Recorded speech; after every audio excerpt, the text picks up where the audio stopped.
नमस्कार साथियों। अक्सर कहा जाता है कि जो करेगा सो भरेगा, पर कभी कभी ऐसा होता है कि करता कोई और है और भरता कोई और है। एक शराबी अपनी पूरी कमाई शराब में उड़ा देता है, उसका खामियाजा उसके बीबी बच्चे भुगतते हैं। यहाँ करता कोई और है और भरता कोई और है। सीता का हरण रावण करता है और उसकी सजा समुद्र को उस पर पुल बांधकर मिलती है। तब समुद्र पर पुल बांधने का मतलब था उसकी शान में कमी। यहाँ करता कोई और है और भरता कोई और है। ऐसा नहीं कि करने वालों को अंजाम का अंदाजा न होगा, अंदाजा होगा, पर वह या तो उसकी परवाह नहीं करते या फिर अंजाम के तह तक नहीं जाते। कहीं आप भी उन करने वालों में से तो नहीं है जिसकी सजा किसी और को मिलने वाली है।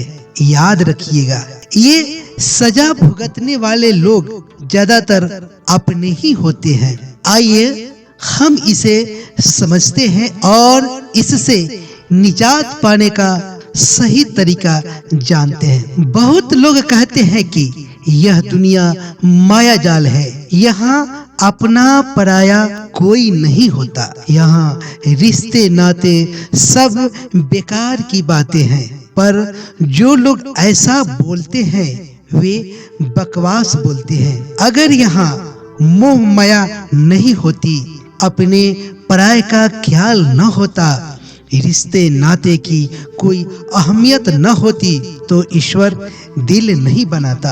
रिश्ते का एहसास ही तो हमें एक अच्छी जिंदगी जीने की ऊर्जा प्रदान करता है। जिस दिन आपको लगे कि आज आपने इधर उधर करके कुछ ज्यादा ही कमाई कर ली है, उस कमाई से आप और आपके घर वाले बहुत ज्यादा खुश हैं। आप सोच रहे हैं कि ऐसी कमाई रोज होती तो अपना लाइफ स्टाइल कमाल का होता। उस दिन आप रात को बिस्तर पर अकेले सोने चाहिए और बत्ती ऑफ कर दीजिए। आप अपने शरीर को बिस्तर पर बिल्कुल ढीला छोड़ दीजिए। लंबी लंबी सांसें लीजिए और छोड़िए। कुछ देर ऐसा करते रहने से आप खुद को रिलैक्स महसूस करने लगेंगे।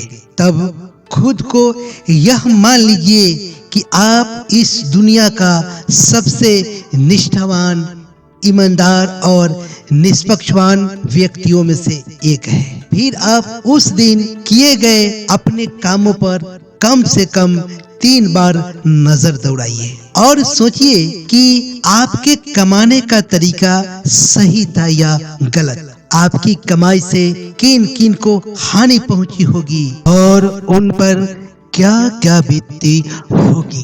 अगर आपके साथ वैसा होता तो आप पर क्या बीतती और आप उसके साथ कैसा बर्ताव करते। ऐसा सोचने के बाद आपके मन में यह विचार आए कि हमने गलत तरीके से कमाई की है, हमें उस हानि वाले व्यक्ति से माफी मांगनी चाहिए। जब आप खुद से यह वचनबद्ध होने लगे कि मैं आइंदा ऐसी गलती दोबारा नहीं करूंगा, तो समझ लीजिए आप करने वालों में से नहीं हैं। अगर हैं तो गलती से है और उस गलती को आपने स्वीकार कर लिया है। पर इतना सोचने के बाद भी आप पर कोई प्रभाव नहीं पड़ता और आपका मन यह कहता है कि ऐसा करने से कुछ अंजाम नहीं होता, तो आप जरा सोचने का दूसरा तरीका अपनाइए। समझ लीजिए कि आप इस दुनिया में नहीं हैं। आपके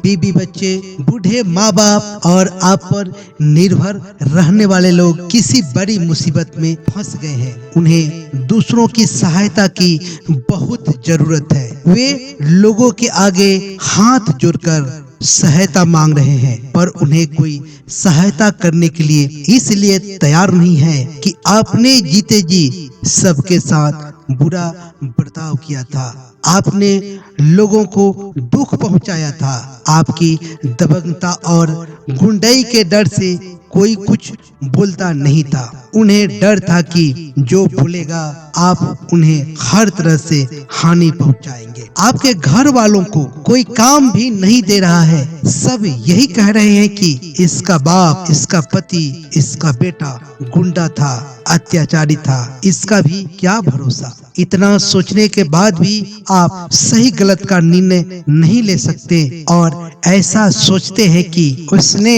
ऐसा किया, उसे कहाँ कुछ हुआ, वह तो मजे की जिंदगी गुजार रहा है। तो आप दुनिया के सबसे बड़े अपराधी हैं। आपको दुनिया की कोई ताकत नहीं बदल सकती। दोस्तों, यह मेरा वीडियो कैसा लगा कमेंट बॉक्स में अपनी राय व सलाह जरूर लिखें। और यदि अभी तक आपने मेरा चैनल सब्सक्राइब नहीं किया है तो कृपया इसे सब्सक्राइब जरूर कर दें, लाइक और शेयर भी कर दें। फिर आपसे अगले वीडियो में मिलते हैं। तब तक के लिए जय हिंद।